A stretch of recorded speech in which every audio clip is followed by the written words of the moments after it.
નમસ્કાર, દૂરદર્શન સમાચાર સાથે હું અમિતા વાંજા। સૌપ્રથમ મુખ્ય સમાચાર। ત્રાસવાદના સઘળા સ્વરૂપનો ધરમૂળથી ખાત્મો બોલાવવા માટે સહિયારો કોલ આપતા ભારત અને અફઘાનિસ્તાન પ્રત્યર્પણ સહિત 3 કરાર ઉપર હસ્તાક્ષર કરતા બંને દેશ આતંકવાદ અને ભારત અફઘાન વેપારમાં આડખીલી ઊભી કરવાના પાકિસ્તાનના પ્રયત્નની કડક ટીકા। મુખ્યમંત્રી વિજયભાઈ રૂપાણીએ ખેડૂતો માટે લીધો મહત્વનો નિર્ણય। ખેતીવાડી માટે વીજ પુરવઠો 10 કલાક આપવા કેબિનેટમાં નિર્ણય થતા ગામડે ગામડે છવાયો ફાયદાનો આનંદ। પિયત વડે ખેતી સંભવ હોય તેવા વિસ્તારમાં વધશે ખેત ઉપજ।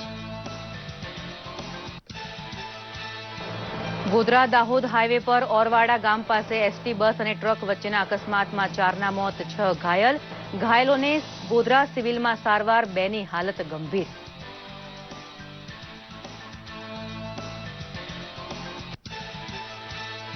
દારૂબંધીના કડક અમલ અને જુગાર પ્રવૃત્તિ સામે કડક કાર્યવાહીના ડીજીપીના આદેશ। બંને પ્રવૃત્તિઓ કરનાર 1720 આરોપીઓની અટકાયત। 2.30 કરોડનો મુદ્દામાલ કબજે।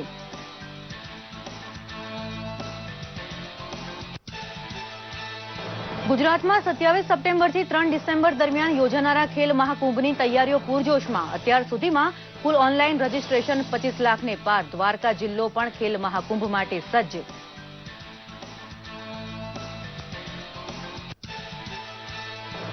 અને 10 દિવસના ગણેશોત્સવનું આજે સમાપન। ગુજરાત સહિત દેશભરમાં વિઘ્નહર્તા દેવને વિસર્જન દ્વારા અપાઈ રહી છે વિદાય।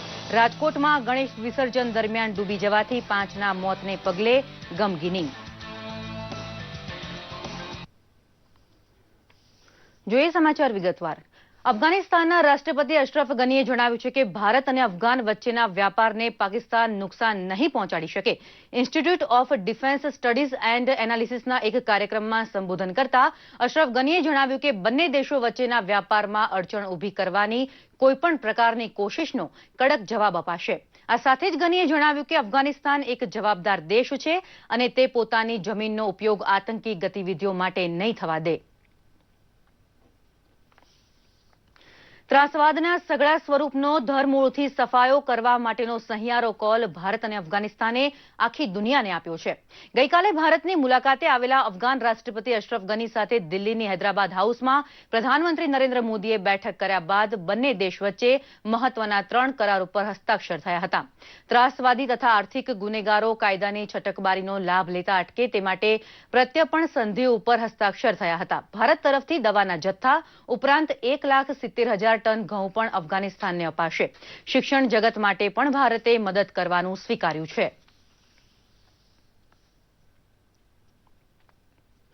નેપાળના નવા પ્રધાનમંત્રી પુષ્પકમલ બહેલ પ્રચંડ ભારતના 4 દિવસના પ્રવાસે છે, જેઓ આજે નવી દિલ્હી પહોંચશે। ગત મહિને પદભાર ગ્રહણ કર્યા બાદ આ તેમનો પ્રથમ વિદેશી પ્રવાસ છે। પુષ્પકમલ બહેલ પ્રધાનમંત્રી નરેન્દ્ર મોદી સાથે દ્વિપક્ષીય મુદ્દાઓ પર વાતચીત કરશે તો રાષ્ટ્રપતિ પ્રણવ મુખર્જી સાથે પણ તેઓ મુલાકાત કરશે।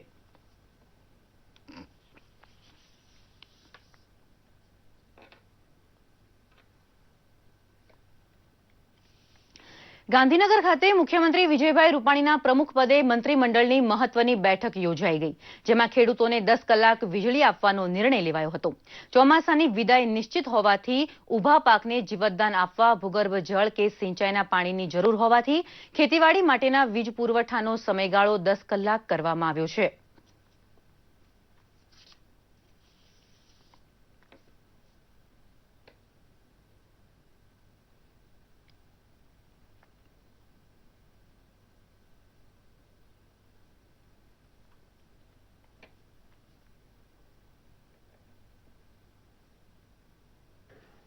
અત્યારે આમ જોઈએ તો પાકની પરિસ્થિતિ સારી જ છે અને એ પાકની પરિસ્થિતિમાં થોડી વરસાદની ખેંચ છે, એને પિયત આપી દેવામાં આવે તો પાક ઉત્પાદનમાં કોઈ બીજી અસર આડઅસર ઊભી થઈ શકે એવું નથી।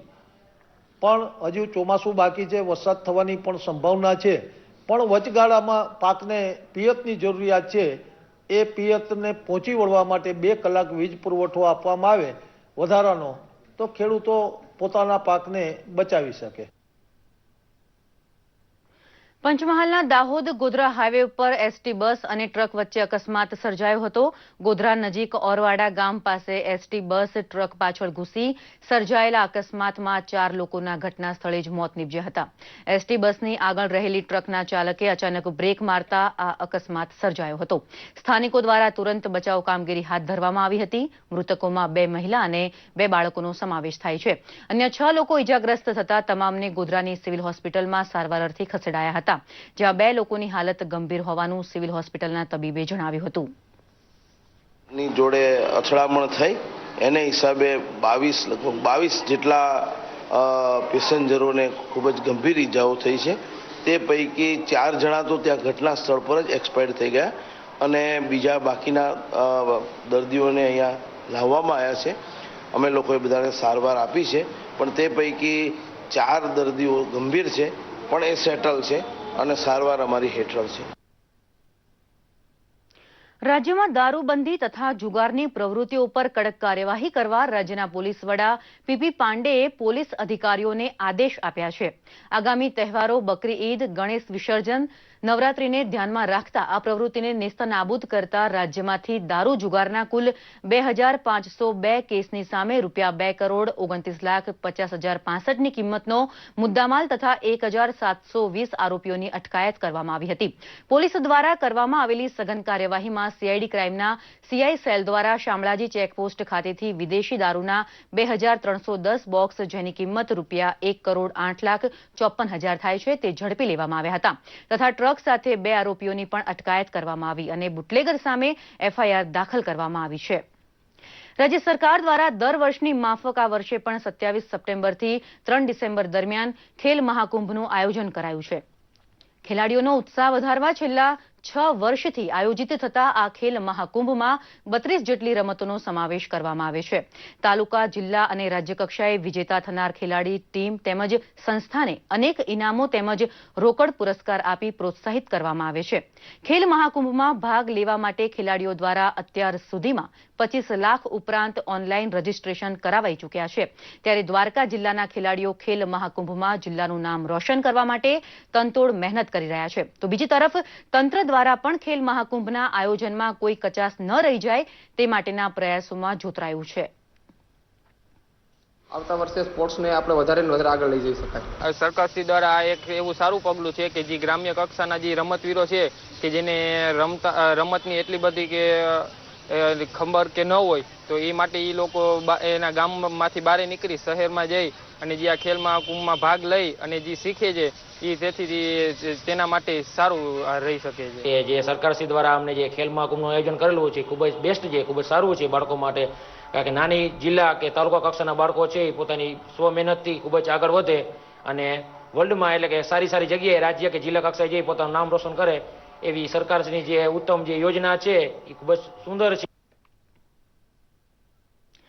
શ્રાવણની સાથે સાથે જાણે ચોમાસાએ પણ વિદાય લઈ લીધી હોય તેવા દિવસ આવ્યા છે. 27% ઘટ સાથે ચોમાસું સમાપ્ત થઈ ગયું હોય તેવી ભવિષ્યવાણી ખુદ હવામાન ખાતાએ કરી છે. હળવા ઝાપટાથી વધારે મેઘમહેર મળવાની આશા નહિવત બની ચૂકી છે. ત્યારે પ્રસ્તુત છે વરસાદી ભીનાશ ભરેલું થોડું એનાલિસિસ. ભાદરવાનો આકરો તાપ અંગ દજાડી રહ્યો છે અને ગુજરાતવાસીઓ બફારાથી ત્રસ્ત થઈ ગયા છે.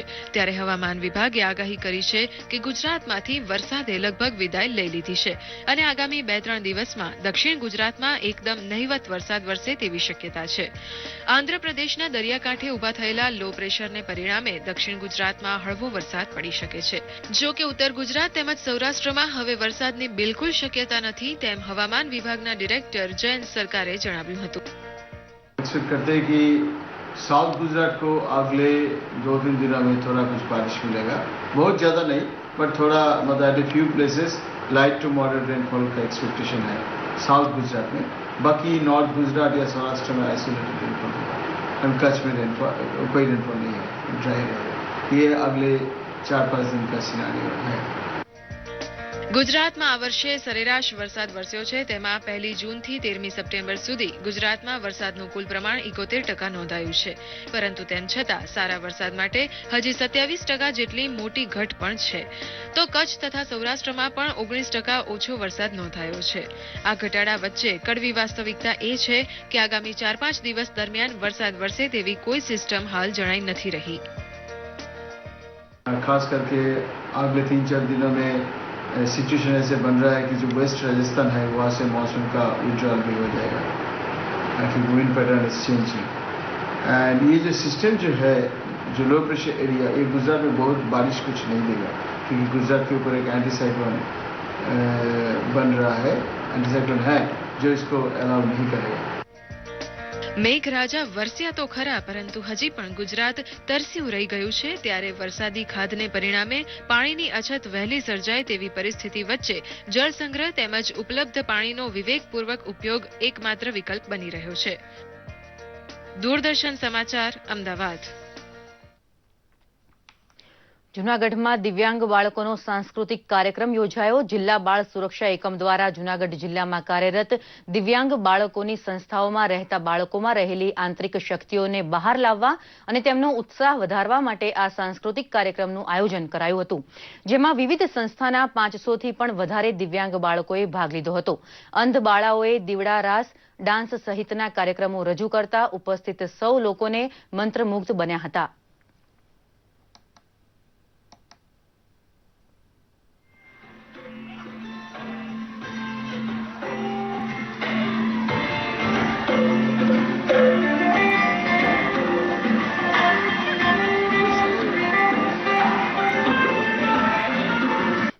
જેમાં અલગ અલગ સંસ્થાઓ દ્વારા રાખવામાં આવેલો છે. ચિલ્ડ્રન હોમ, અંતશાળા, બેરામુંગા શાળા, મંગલ મૂર્તિ, શાંતવન સંસ્થા, સાંપ્રત સંસ્થા, મંદબુદ્ધિના બાળકોની સંસ્થાઓ છે.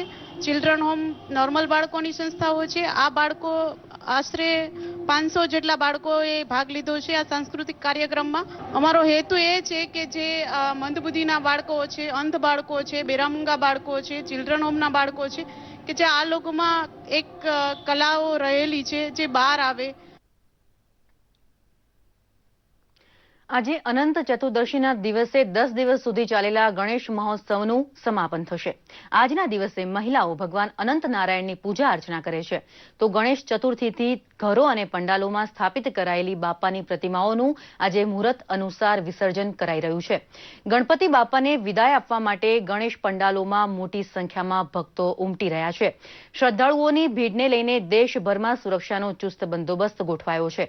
ખાસ કરીને મહારાષ્ટ્રમાં ગણપતિ બાપાના વિસર્જનને લઈ વિવિધ કાર્યક્રમોનું આયોજન કરાયું છે. અમદાવાદ સહિત ગુજરાતભરમાં પણ ગણપતિ બાપ્પા મોરિયા, અગલે બરસ તું જલ્દી આ જેવા નાદ સાથે આજે ભક્તો બાપાને ભાવભીની વિદાય આપી રહ્યા છે.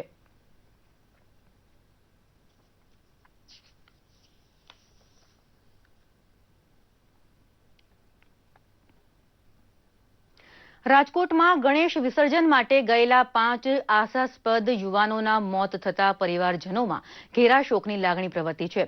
પડધરી વિસ્તારમાં સ્થિત હનુમાન ધારાએ ગણેશ વિસર્જન કરવા ગયેલા વિશ્વનગર આવાસના 5 યુવાનો પૈકી એક યુવાનનો પગ લપસતા તે ડૂબવા લાગ્યો હતો, જેને બચાવવા જતા વારાફરતી 5 યુવાનો ડૂબ્યા હતા. ઘટનાની જાણ થતા રાજકોટ ફાયર બ્રિગેડના જવાનો તાબડતોબ બચાવ કામગીરી માટે પહોંચ્યા હતા. જોકે 5 યુવાનોના એક પછી એક મૃતદેહ જ બહાર નીકળતા વિસ્તારમાં ભક્તિનો માહોલ શોકમાં પરિણમ્યો હતો.